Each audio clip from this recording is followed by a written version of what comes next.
الحمدللہ رب العالمین والصلاۃ والسلام علی رسول الکریم وعلی آلہ وصحبہ اجمعین، اما بعد۔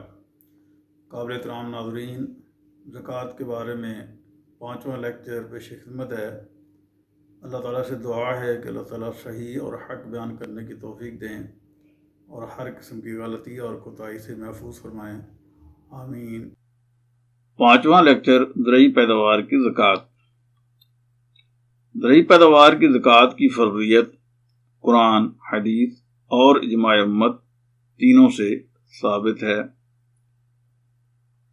قرآن مجید سورہ انعام میں ارشاد باری تعالیٰ ہے، اور فصل کے کٹنے کے روز ان باغات کی پیداوار میں سے اللہ کا حق ادا کرو۔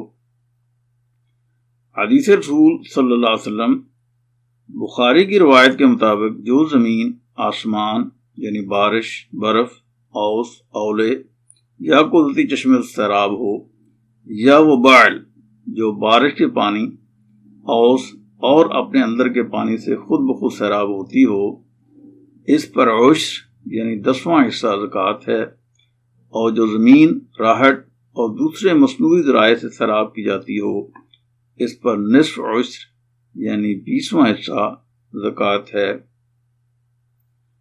اجماع امت۔ زکوٰۃ کی فرضیت کے بارے میں آج تک امت میں سے کسی نے انکار نہیں کیا ہے۔ زرعی پیداوار کی کن چیزوں پر زکوٰۃ فرض ہے؟ حدیث کے مطابق نبی صلی اللہ علیہ وسلم کے زمانے میں زمین کی پیداوار میں سے صرف 4 چیزوں گندم، جو، کھجور اور کشمش پر زکوٰۃ وصول کی جاتی تھی۔ چنانچہ ان 4 چیزوں پر زکوٰۃ سب کے نزدیک واجب ہے۔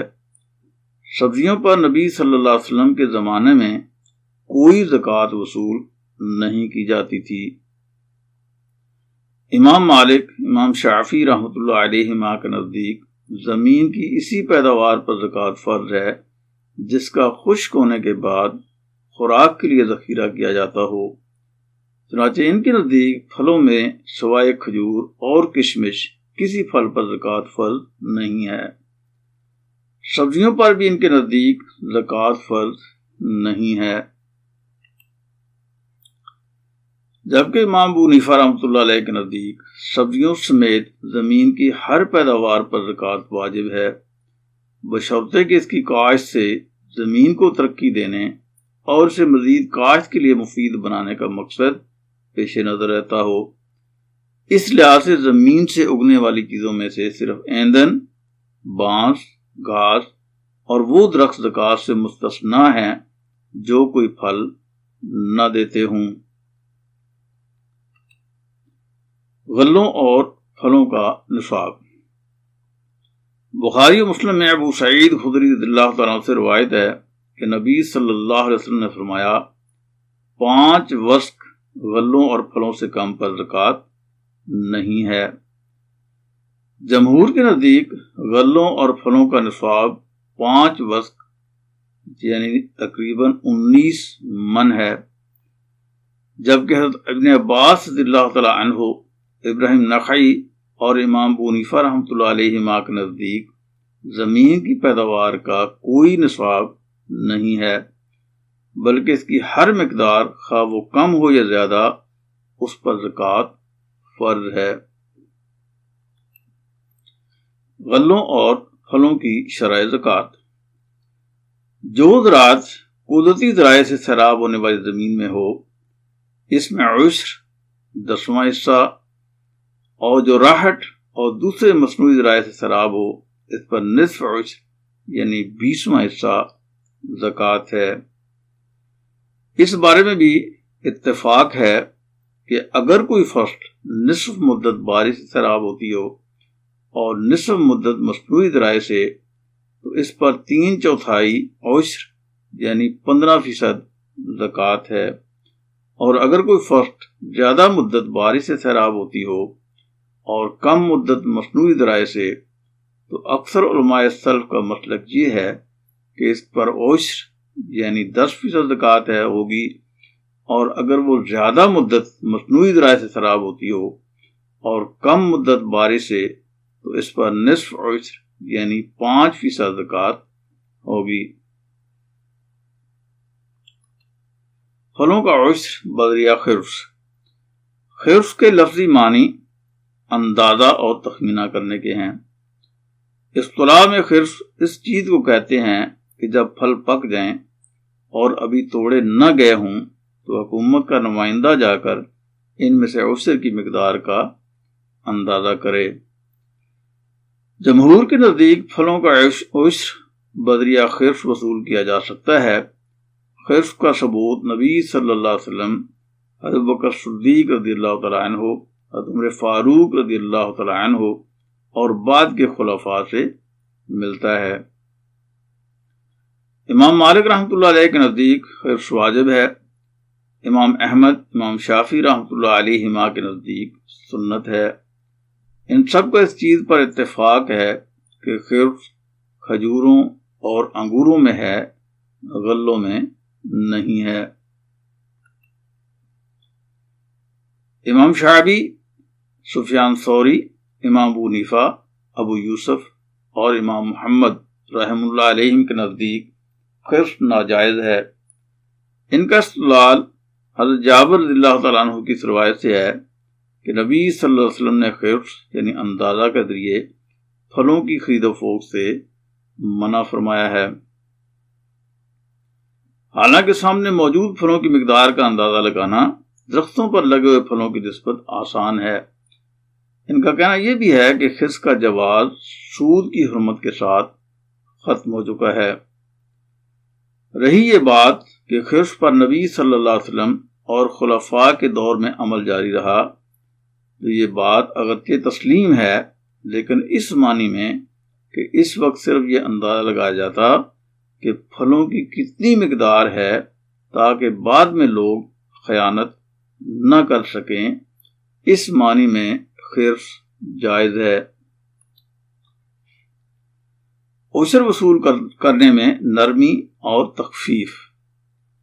ترمذی میں حضرت سہل بن ابی حسمہ رضی اللہ تعالیٰ عنہ سے روایت ہے کہ نبی صلی اللہ علیہ وسلم نے فرمایا، جب تم پھلوں کے عشر کا اندازہ یعنی خرس کر لو تو عشر لیتے وقت تہائی مقدار چھوڑ دو، اور اگر تہائی مقدار نہ چھوڑ سکو تو چوتھائی مقدار چھوڑ دو۔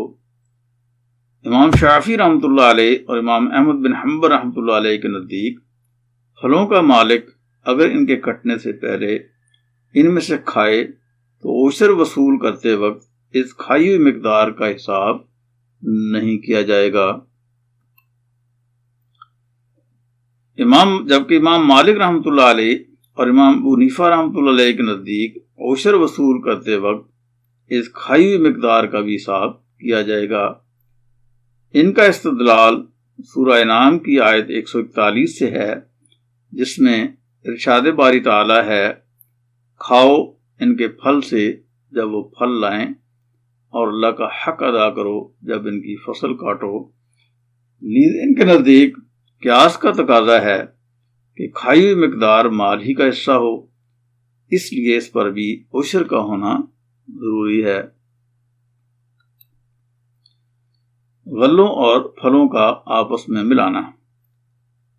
عشر کے غلوں اور پھلوں کے آپس میں ملانے کے متعلق نبی صلی اللہ علیہ وسلم سے کوئی حدیث ثابت نہیں ہے، لیکن تمام ائمہ کا اس پر اتفاق ہے کہ ایک ہی پھل یا غلے کی عمدہ اور ردی قسمیں آپس میں ملائی جائیں گی، اور پھر سب کا عشر ہر ایک کی الگ الگ مقدار کے لحاظ سے وصول کیا جائے گا۔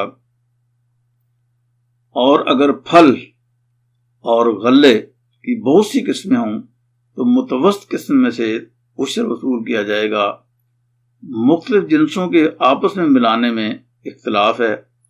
امام مالک رحمۃ اللہ علیہ کے نزدیک روئی کی قسم کی تمام چیزیں ایک ہی جنس ہیں۔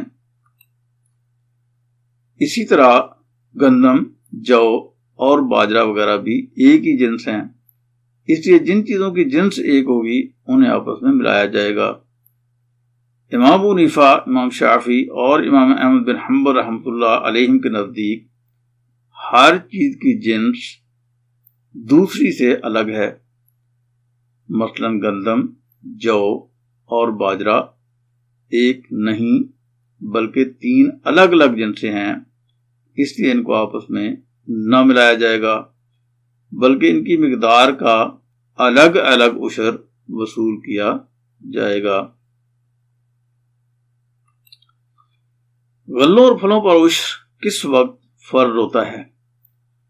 اس بارے میں کوئی اختلاف نہیں ہے کہ غلوں اور پھلوں کا عشر ان کے کٹنے اور صاف کیے جانے کے ساتھ ہی وصول کیا جائے گا، لیکن اس بارے میں اختلاف ہے کہ وہ وقت کون سا ہے جب کہ کسی پھل یا غلے پر عشر واجب ہو جاتا ہے۔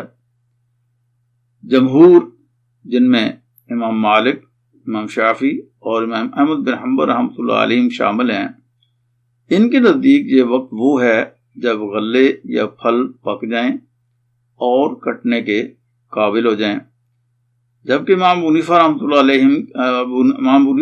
علیہ کے نزدیک یہ وقت وہ ہے جب غلے یا پھل ظاہر ہو جائیں، یعنی اگنا شروع ہو جائیں۔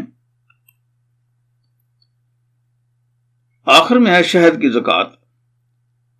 بخاری کی روایت کے مطابق شہد کے متعلق کوئی صحیح حدیث نبی صلی اللہ علیہ وسلم سے ثابت نہیں ہے، لہذا جمہور، جن میں اکثریت سلف کی ہے، ان کے نزدیک شہد پر کوئی عشر نہیں ہے۔